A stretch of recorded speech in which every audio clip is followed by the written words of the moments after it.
All right. Well, welcome to the first of Brandon Hall Group's weekly webinar series. I will be kicking this thing off here shortly. We're going to give a couple minutes for other folks to join. I want to make sure that anyone who does join has a chance and can join the conversation. But the plan here is once a week, either myself or my colleague, Dr. Marlene DeRosso, here at Brandon Hall Group, will be hosting one of these brief webinars where we'll be talking about things that matter to us and hopefully matter to you, and hopefully hearing from you as well.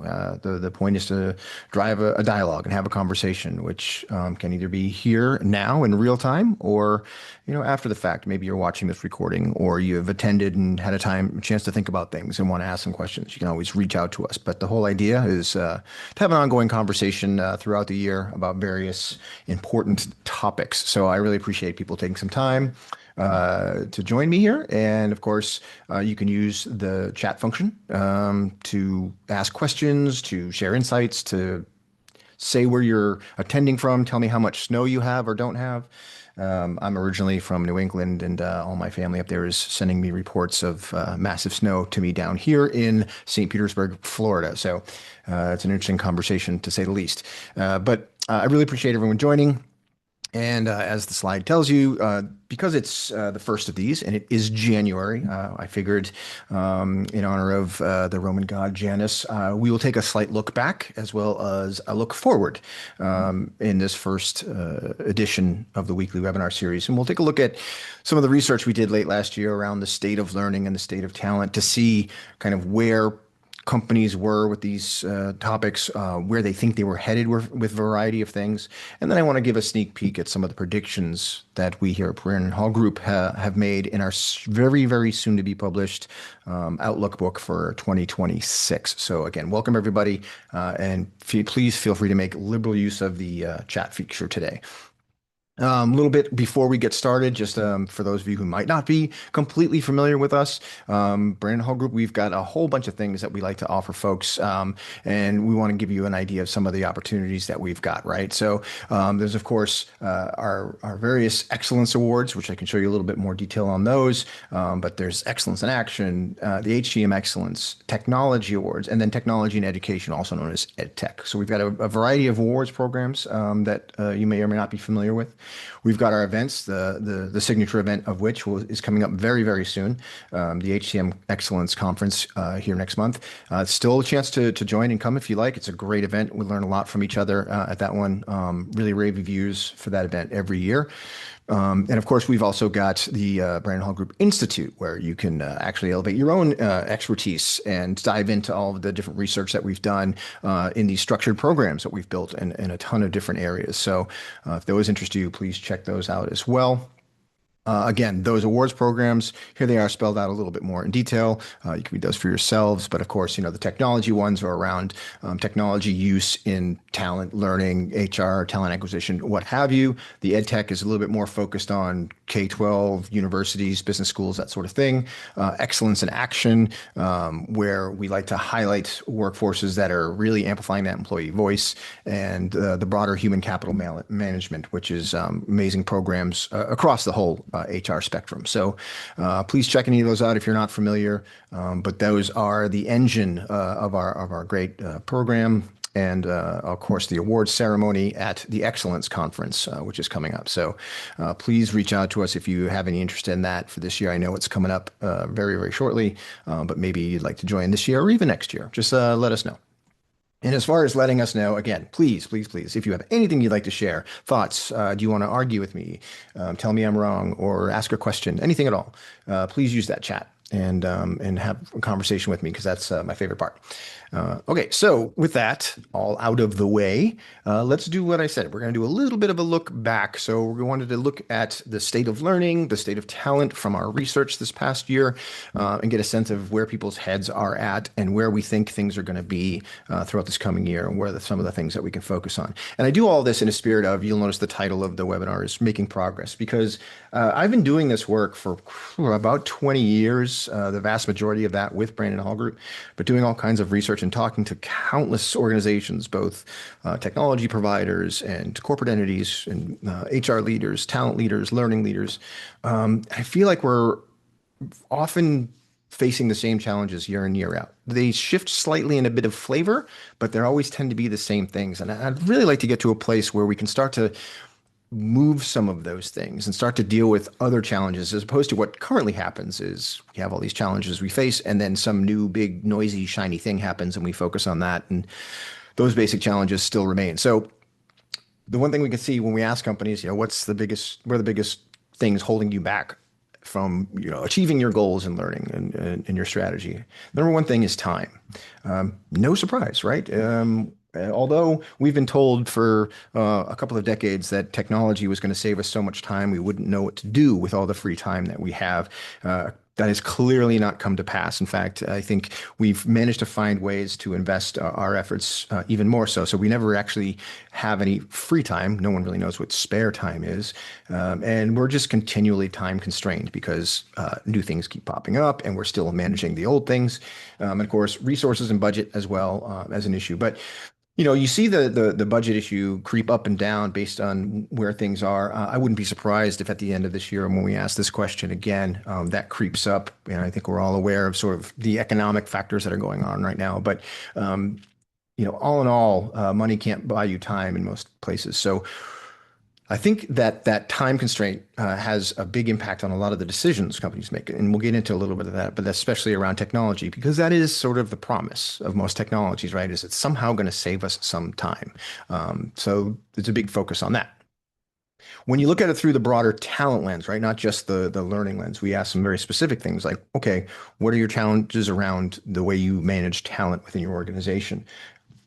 Budget, right? Financial conditions of the organization are the biggest thing that's constraining companies with how they manage their people and move them around and make the most of what they have. So I don't see that alleviating in the near future. So we're going to have to figure out not necessarily how to maybe solve the financial conditions. A lot of that stuff is out of our control. We're going to have to learn how to do what we do within those constraints, right? The next one is around voluntary turnover. So it's really hard to hold on to the talent that we have, the talent that we need. Surprising, again, this was earlier last year when this was done. I feel like that's not going to be the case in the short term, just because we don't see that the job market looks like that right now. I don't think, but I think it's really important for companies to still focus on keeping and engaging their talent that they need, that top talent that's really producing for them. And then, of course, the third thing is the upskilling and reskilling at scale. Skills have been a challenge for a very long time. How do we manage to move the needle in that talent pool around the different skills that we didn't know we needed before and now know, and how do we develop that? How do we grow? And how do you do it at a large scale to keep up with the pace of the way things are changing? But with skills in mind, I think what's interesting is the term skills is very hot, has been for a couple of years. The terminology we use around it has been changing, upskilling and reskilling, other things, but it's still very much important. Companies are really drilling into how do we make the most of our skills. With all that discussion, it's surprising to me to see that if you look down at the bottom of this list, the two bottom things, define skills and competencies for roles and tying those skills and competencies to individual development plans, companies don't feel that challenged by that. But the conversations that I have seem to belie that data a little bit. I tend to hear more and more that companies really need to figure out how do we make sure we are tying the skills that this company needs with the people that are there so that the skills are matching up with people. And then those things are matching up both with the work that needs to be done as well as whatever development opportunities we're creating. How do we map that all together and put that in a thing? It's very hard because this idea of creating a skills ontology, very labor intensive, takes a long time. And once you're done, people sort of want to just put it on a shelf and be done with it. But it's a constantly evolving, living thing. So it's really hard to stay on top of. So I think having those at the bottom of what are considered challenges right here, a lot of that has to do with maybe in compared to other things. But I also think that maybe companies aren't letting on how challenged they really are by those things. Back to the learning spectrum. There's a big focus. The other thing that's shifted, and even though people like myself, and I'm sure many of you on the call have been talking about for a long time, that it's really about the outcomes, right? The impact. What kind of impact is learning having? What is actually being accomplished? We've struggled mightily with that. We're still talking about how companies are doing pretty much only smile sheets and completion rates and some basic assessments. We haven't really moved into a place where everyone is doing a really good job of measuring out the ROI of learning and what impact it's having. And when you look at that across something like the Kirkpatrick scale, which I know is just one model, and there's many others, and there's more newer ones. But this is a good encapsulation of the way companies think about how they measure, and very little learning that's out there is being measured at that behavior level. And as far as the have we actually changed behavior? And then the level four, are those things even happening? And then if you want to add Phillips onto that and get into ROI, it's even less, right? The companies are really struggling to map the things that they're doing from a talent and learning perspective to actual outcomes and ROI. So just showing that there's still a perennial challenge there with how learning is being measured. So staying in the learning world, what kind of tech do companies think they'll be adding this year? Again, this was asked in 2025. And again, this is tech that'll be added. So you'll notice that LMS is at the very bottom, which I don't know what other chart in the world you'd look at where LMS would be the smallest thing, right? But that's because most organizations have one, if not several LMSs at play in the organization. So as far as adding it, that's why you see it at the bottom of the list. But interestingly, you'll see companies are really looking at how do I add the different types of realities, whether it's augmented or virtual reality tools or some type of simulation into our workflow. Learn ops is a term that you've probably heard more of lately, learning operations, right? So that sort of I need tools to help me manage the learning ecosystem like other parts of the business have tools to manage the business, right? So how do we manage the business of learning? And it takes different types of tools to do that outside of, say, just an LMS. 30% of companies are still thinking about adding an LXP. I think, who's to say in the future? I don't. As a concept, I get LXP makes sense. I think most things are about the learning experience now, even from an LMS perspective. So I think we'll start to see a blurring of those lines over time. But you can look down analytics, video. These are the things that companies believe that they want to add in the coming year. So you'll notice, though, in that list, right, there's no single thing that was laid out as saying artificial intelligence, right, as a technology. We want to add AI, right? It was not a single line item, and it shouldn't be because AI is not a single line item. It is something that is baked into that powers all of those other different technologies in one way or another. And so we wanted to understand, okay, currently, from your talent perspective, how is AI being leveraged in your organization? And 11% of companies said it really isn't right now. And that's again, mid to late 2025.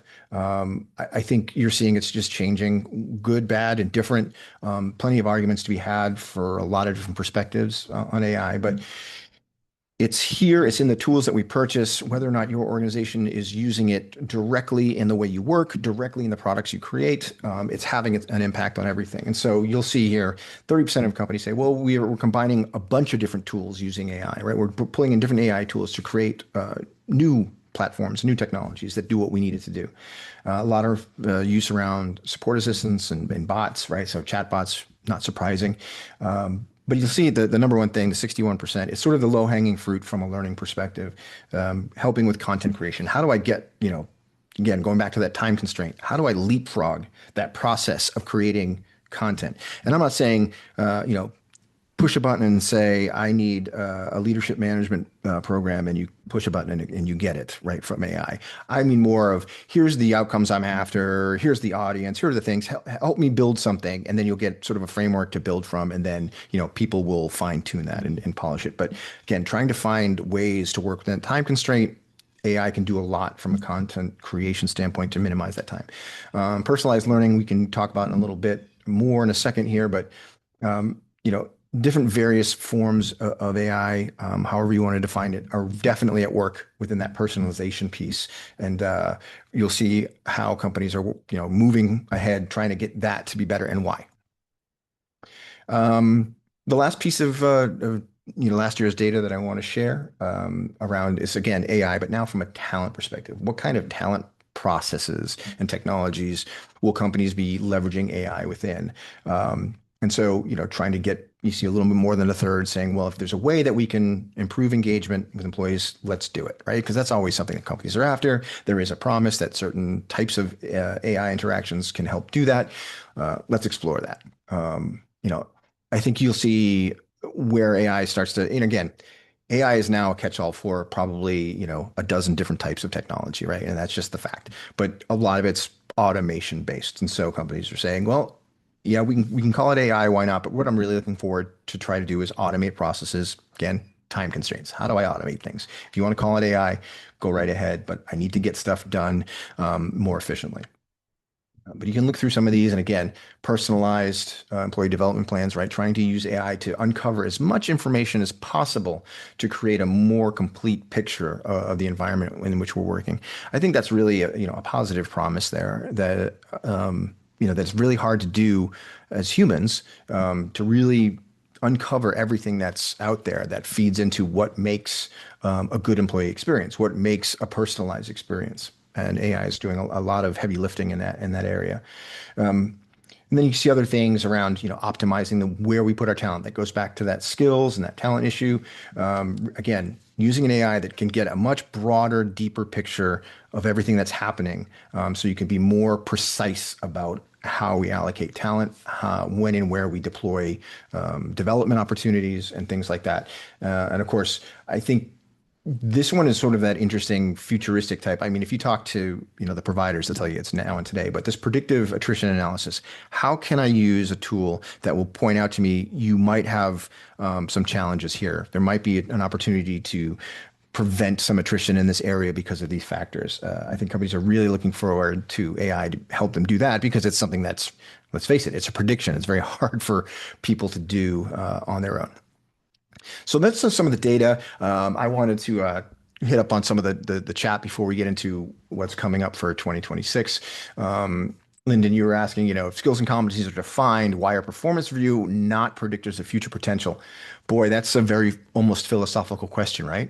I think because oftentimes those two things aren't connected, believe it or not. I think a lot of times they struggle. Performance reviews still to this day remain somewhat divorced from development, which and the skills, and the competencies. What are they based on? Are they based on simply, manager interactions and a certain rating system, what have you? But I think, yeah, the things that you're mentioning, that it's a little column A, column B, right? Is it they're not using those skills and competencies? It's probably true. And then, or skills and competencies are defined, but defined wrong. That is also probably true in a lot of cases. We talk to companies who are like, oh, we created our competency model and it's got, 400 different like skills that we've identified, or these competencies that we've identified. It's probably too many. And it's just very complex and difficult. So I think more than being able, I can't necessarily answer the question as why, if those things are defined, are performance reviews not predictors of future potential. I think it's more about why is that the case? Why can we not make that connection? And I think there's to be a lot more. Again, this can get into more of the layers of AI. How do we analyze data across different systems and bring them together? So how does the skills and competencies process, the taxonomy, whatever we're using, how does that impact the performance review? So it's a great thing to highlight. And again, the other thing, Lyndon, you were asking about is if almost 50% want to predict attrition.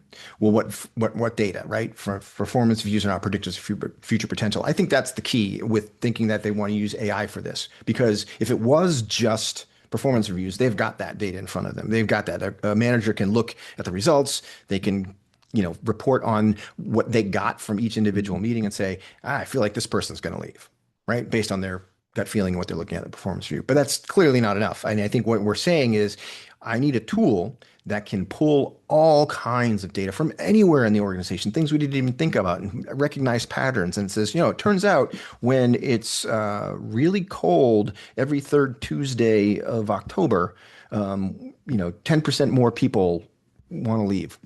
Whatever it is, things that we're unable to, sitting one-on-one in this room, to think about.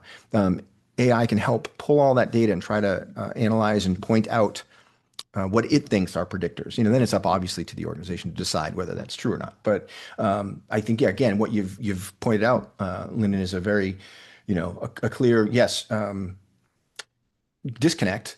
But it's a disconnect that means we have to figure out, okay, so what do we do, right? If that isn't going to predict future potential, What is? How do we decide that? And there isn't one answer for every organization, right? There's a million factors at play for each different organization. And that's why I think more and more we're starting to lean on these AI tools to help make sense of all that data and information. So I appreciate the input there very much so. So what I want to talk about real quick before we wrap up, these are just going to be real short. We don't want to take up all of your time. I'm giving you a little peek into the Outlook book that we are going to publish, and we'll launch it at our event in February. But I wanted to highlight for you the series of predictions that myself, my colleagues, the organization have made based on what we've found from our experience and from talking to people all year long around what's things we think will change. So I'm not going to go into each one of them. I have a couple that I'll dig into a little bit, but I'm not going to give away the whole book. But there's the flexible learning ecosystem, right? How is that changing? What does that mean? What does the learning experience look like in 2026, or what should it look like?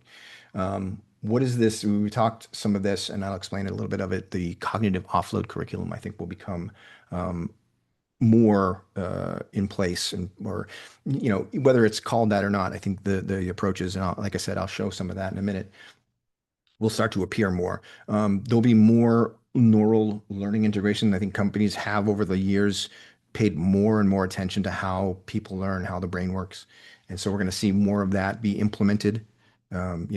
Taking that kind of thing, influencing the way we design and deliver learning programs. Um, Learning as personal brand currency, right? So how does that factor into the employee experience and just personal development and so forth? Another one that I'll peek into today, the hyper-personalized just-in-time learning, very important. And we've talked about that for a while, but again, just the tools and technologies that are available are really supercharging the timeline on that. So we'll talk about that. We'll see, I think, corporations implementing these mastery guild models, more and more predictive learning for employee retention, right? So going back to that thing around attrition, how do we use systems to identify where there might be an issue with attrition, and then try to use learning opportunities to stave those off, and using tools to do that. And from an HR perspective, gamified paycheck and benefits integration, I think that's an interesting one. Again, you'll have to look at the book when that comes out to read more about that one.